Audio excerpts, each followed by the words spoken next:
আজ আমি বেরিয়ে পড়েছি জামুরিয়ার এক সুন্দর পরিবেশ এবং প্রকৃতির মাঝে এক আশ্রমের উদ্দেশ্যে। আপনাদের সঙ্গে সেখানে দেখা হচ্ছে। তবে একটা কথা, আপনারা কেমন আছেন অবশ্যই কমেন্টে জানাবেন। কিছুদিন আমার ভিডিও দিতে একটু লেট হয়ে গেল। আপনারা যেভাবে আমাকে সাপোর্ট করে যাচ্ছেন, লাইক, কমেন্ট এবং শেয়ার করছেন, এতে আমি খুবই উৎসাহিত। তাই ভিডিও দেরি হওয়ার জন্য আমি দুঃখিত এবং চলে যাচ্ছি আজকে সেই প্রকৃতির মাঝে যে আশ্রম রয়েছে সেখানে আপনাদের সঙ্গে আমার দেখা হচ্ছে। কি আনন্দ আকাশে বাতাসে। নমস্কার বন্ধুরা, আমি তপন, অভয়ারণ্য ব্লকে আপনাদের সকলকে স্বাগত জানাই। আজ আমি এসে গেছি জামুরিয়ার বনমালীপুর গ্রামের আনন্দ আশ্রমে।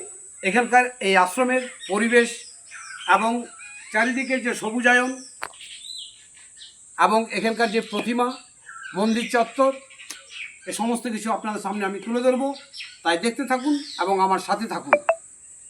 তো এরপর আমি এসে গেলাম এই মন্দির ভেতরে, এবং এই মন্দিরের যিনি মহারাজারা রয়েছেন সদ্গুরু বাবা শ্রী শ্রী মনোহরলাল গিরি মহারাজ এবং সেবক সদ্গুরু বাবা শ্রী শ্রী গিরিজি মহারাজ, দুজনের এই মহারাজ যেনারা রয়েছেন তাদের দুজনের মূর্তি আমাদের এই মন্দিরের মধ্যে অধিষ্ঠান করছেন। আসুন একবার সেই মন্দিরের ভেতরে আপনাদের নিয়ে যাই এবং এখানে নিত্যদিন যে সেবা করা হয় মন্দিরের ভেতরে ওনাদের মূর্তির সামনে এখন দেখুন ভোগ নিবেদন করা হয়েছে। জয় বাবা।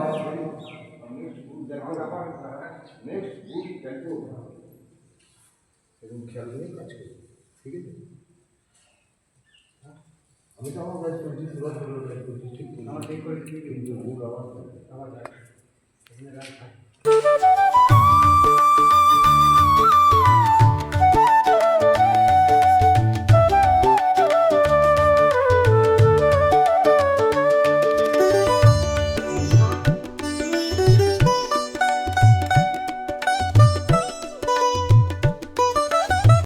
সদ্গুরু মহারাজদের যে ভোগ নিবেদন করা হলো সেটা আপনাদের দেখালাম।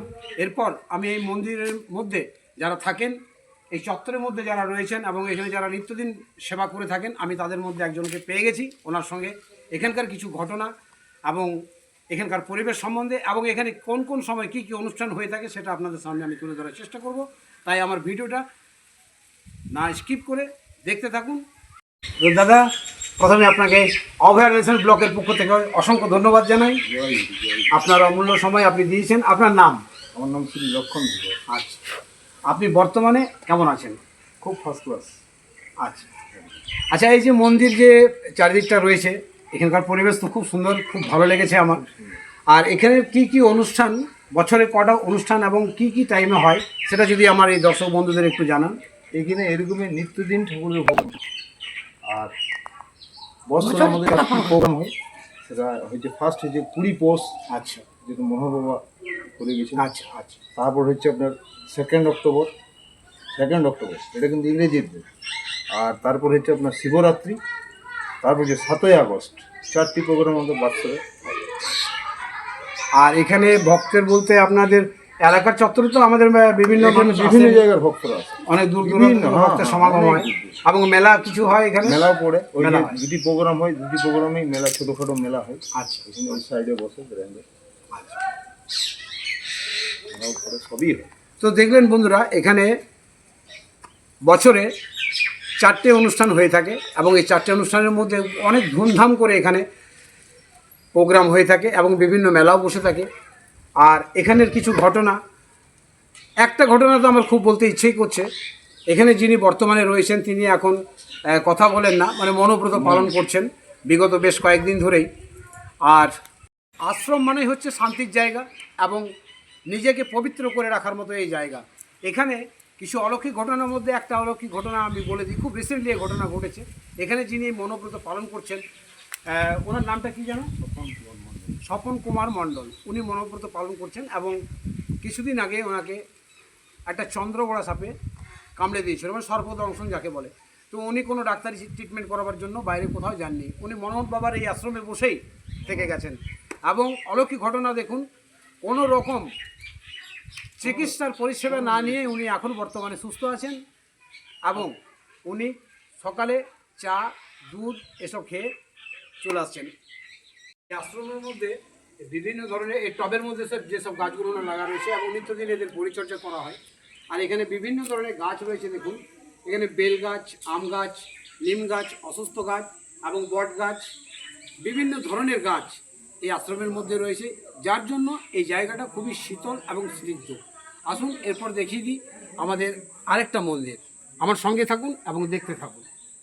আর এরপর আমরা চলে যাচ্ছি, এই যে সামনে দেখতে পাচ্ছেন আমাদের নন্দী মহারাজ।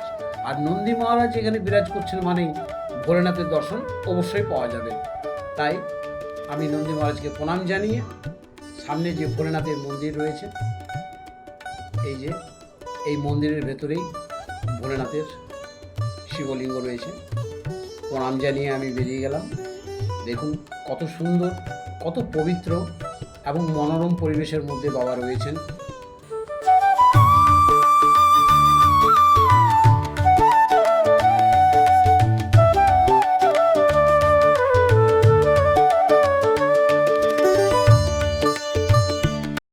আর এখানে যে বাৎসরিক যে উৎসবগুলো হয়ে থাকে, আসুন আমার সঙ্গে।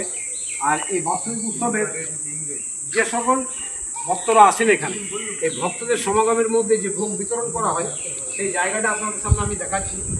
এই একটা আম গাছ রয়েছে, এই আম গাছের থেকে সামনে রয়েছে এবং খুব শীতল জায়গা এটা, যেটা মহাপ্রসাদ রাখা হয়। এই যে মহাপ্রসাদের জায়গা, এখানে রান্না করা হয়। আর এই গ্রাউন্ডে আর মহাপ্রসাদ এই জায়গাটা দেখছেন, এখানে সমস্ত খিচুড়ি বা যে কোনো ভোগ রান্না করা হোক না কেন, এইগুলো এই জায়গাটা হচ্ছে ভোগ রান্না করার জায়গা। বিভিন্ন দর্শনার্থী এবং ভক্তদের জন্য এখানে রান্না করা হয়। এবং খুব এটাও ঠিক বাস্তব কথা যে এত এত মানুষের রান্না করা, এত এত ভক্তের রান্না করা, এটা মুখের কথা নয় যদিও, তবুও ওনারা নিঃস্বার্থভাবে নিজেদের পরিশ্রম দিয়ে কাজ করে যান এবং ভক্তদের উদ্দেশ্যে ভোগ বিতরণ করেন। তো বন্ধুরা, কেমন লাগলো এই ভিডিও অবশ্যই বলবেন। আর কিছু দেখাবার আছে, আমি একটু সামান্য আরও কিছু দেখিয়ে দিই। আর আশ্রমের মধ্যেই এই যে যজ্ঞকুণ্ডটা দেখছেন, একসময় মনোহর বাবা এখানেই বসে যজ্ঞ করতেন এবং ধ্যানে মগ্ন হয়ে যেতেন। এই সেই জায়গাটা খুবই পবিত্র জায়গা।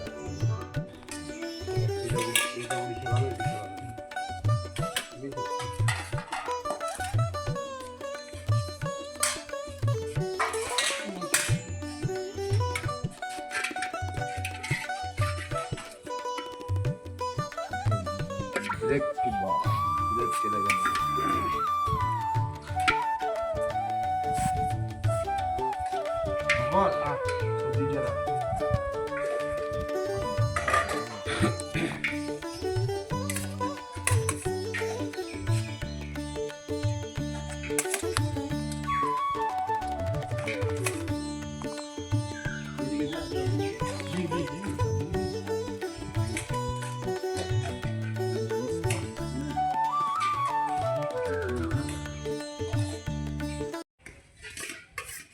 মন্দির এবং আশ্রম আমরা যেখানেই যাই না কেন, ঠাকুরের সেবা হয়ে যাওয়ার পর যে প্রসাদটা আমরা পাই, সেটা কিন্তু খুবই দরকার।